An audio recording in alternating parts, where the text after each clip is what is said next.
অতি শীঘ্ৰে মুক্তি দিয়ক অখিল গগৈ সহ তেওঁ সতীৰ্থসকলক।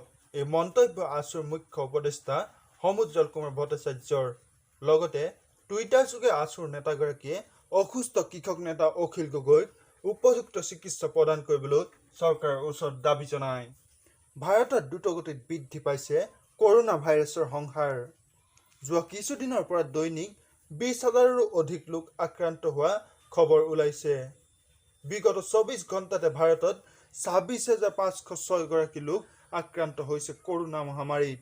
স্বাস্থ্য মন্ত্ৰালয়ে জাৰি কৰা তথ্যই পুনৰ এইটোকে প্ৰমাণ কৰিছে যে কৰোনাৰ সংখ্যাৰ ভাৰতত চৰম পৰ্যায়লৈ গতি কৰিছে। যিকোনো মুহূৰ্ততে দয়াং জলবিদ্যুৎ প্ৰকল্পৰ অতিৰিক্ত পানী এৰিব পাৰে নেপকোৱে।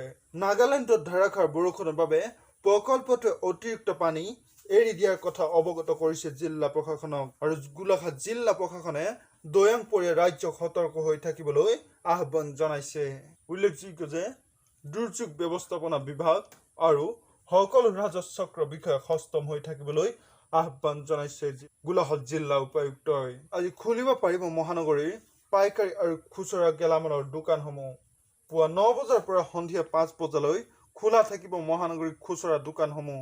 লগতে ঘৰে ঘৰে গৈ ফল মূল বিক্ৰীৰ অনুমতি দিয়া হৈছে আজিৰ দিনটোত। মহানগৰীৰ পাইকাৰী দোকানসমূহ খোলা থাকিব পুৱা 10 বজাৰ পৰা সন্ধিয়া 6 বজালৈ। গুৱাহাটী মহানগৰীত কৰোনা সংক্ৰমণৰ শৃংখলডাল সম্পূৰ্ণ ছিঙিবৰ বাবে হয়তো পুনৰ লকডাউন ঘোষণা কৰিব পাৰে চৰকাৰে। বৰ্তমান চলি থকা লকডাউনত মহানগৰীৰ কৰোনা সংক্ৰমণৰ হাৰ হ্ৰাস হৈছে, কিন্তু শৃংখলডাল সম্পূৰ্ণৰূপে শেষ হোৱা নাই। সেয়েহে চৰকাৰে লকডাউন বৃদ্ধিৰ চিন্তা চৰ্চা কৰিছে। অৱশ্যে এই লকডাউনত বহুখিনি শিথিলতা কৰাৰ ব্যৱস্থা কৰিব চৰকাৰে।